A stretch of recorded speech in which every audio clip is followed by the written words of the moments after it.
Good morning, class 7. How are you all? I hope you all are pretty well. Yesterday we have started lesson number 9 from our supplementary book, An Alien Hand. This is the second last chapter of this book, A Tiger in the House. What we have studied yesterday, let's recapitulate it fast.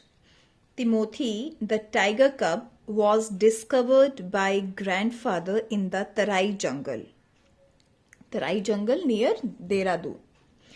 One day he was going with a hunting party. He noticed a little tiger hiding under a banyan tree.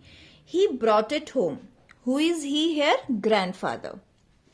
So grandfather brought that tiger cub to the home. At first the cub was brought up only on milk, but it could not digest it. So it was given a diet of meat, pigeons and rabbits.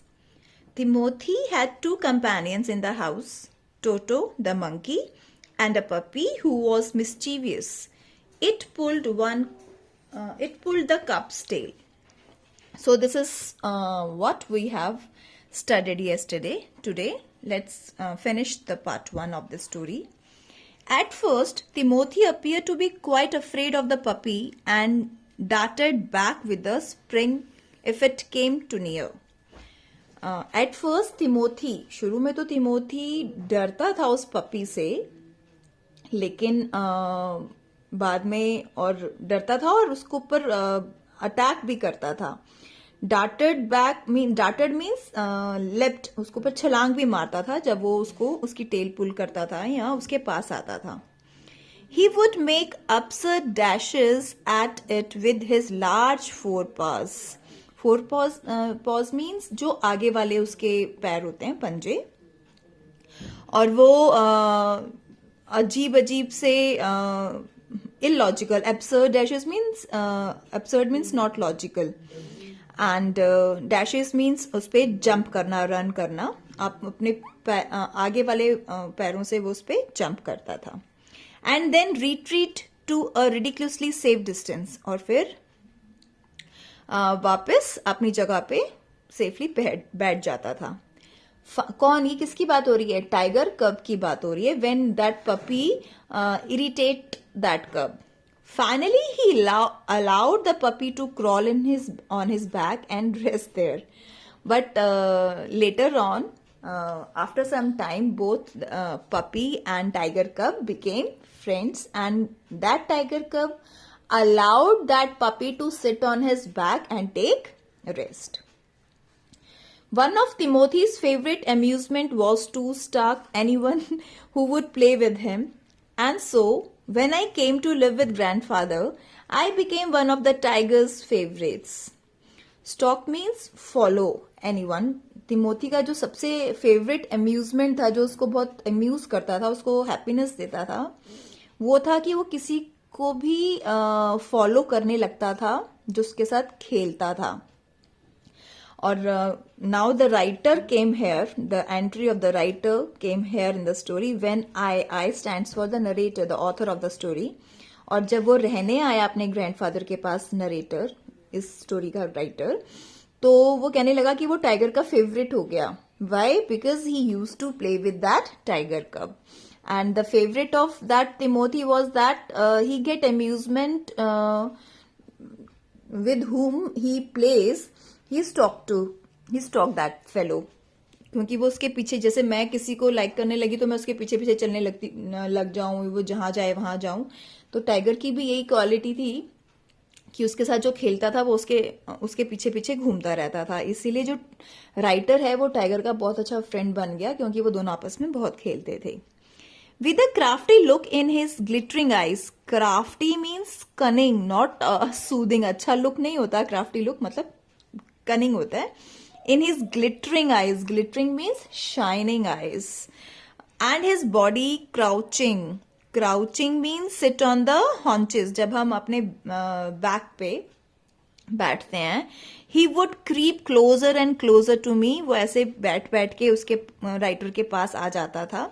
And kicking with delight and pretending to bite my ankles. Delight means with happiness, जब आप खुश होते हो। तो वो कह रहे हैं कि टाइगर कब अपने हॉन्चेस पे बैठ जाता था और उसको शरारती भरी आंखों से, चमकदार आंखों से उसको देखता था और उसके पास सरक के आता था और उसको उसके एंकल पे ऐसे प्रिटेंड करता था, ऐसे दिखावा करता था कि वो काट लेगा। He was by this time the size of a full-grown retriever. Retriever means a breed of dog. एक डॉग की ब्रीड का नाम होता है retriever. Train to retrieve game in hunting, जो हंटिंग में काम आते हैं। तो वो कहने लगा जो वो टाइगर कब था अब एक फुल ग्रोन रिट्रीवर बन गया था। And when I took him out for walks people on the road would give us a wide berth. और कहते जब मैं उसको give us a wide berth means keep a safe distance from us, कि जब मैं उसको वॉक के लिए रोड पे लेके जाता था तो लोग हमसे एक डिस्टेंस बना लेते थे। Why the people make distance from the writer and the tiger? Because he was a full grown tiger now and people afraid of that tiger, scared of that tiger, so वो उसे अपना थोड़ा सा distance बना लेते थे। When he pulled hard on his chain, I had difficulty in keeping up with him. और कह रहे जब वो चेन में हम उसको बांध के वॉक के लिए लेके जाते थे, जब वो खींचता था चेन को ऑपोजिट डायरेक्शन में, ऑब्वियसली जब ऑपोजिट डायरेक्शन में हम पुल करते हैं तो हार्ड होता है उसको मेंटेन करना, तो राइटर को भी डिफिकल्टी होती थी कि उसको अपने पोजीशन पे रखना। His favourite place in the house was a drawing room. Tiger का जो फेवरेट प्लेस था वो था drawing room. And he would make himself comfortable on the long sofa, और लॉन्ग सोफे में भी अपने आप को वो कंफर्टेबल फील करता था। Reclining there with a great dignity, reclining means lying there, वहां लेट जाता था डिग्निटी के साथ, बड़े प्राउड के साथ। And snarling at anybody who try to get him off और snarling at anybody, snarling means growling, you can say, गुर्राता था अगर कोई उसको वहां से सोफे से हटाता था तो। Timothy had clean habits. Now habits of Timothy, see what habits he had? He had clean habits and would scrub his face with his paws exactly like a cat. जैसे अपने पॉज से कैट अपना face clean करती है, वैसे ही वो tiger भी करता था। He slept at night in the cook's quarters. वो रात को cook's quarter में सोता था। And was always delighted at being let out by him in the morning. Delighted means happy. उसे बहुत, हम जब सुबह उसको बाहर लेके जाते थे, he always feel delighted at that time. So this is the part 1 of the story we have covered. Tomorrow we will start with the part 2, but before that we will do the comprehension check first. So that's all for today, students. Please read the story yourself and watch this video carefully. Thank you. Have a great day.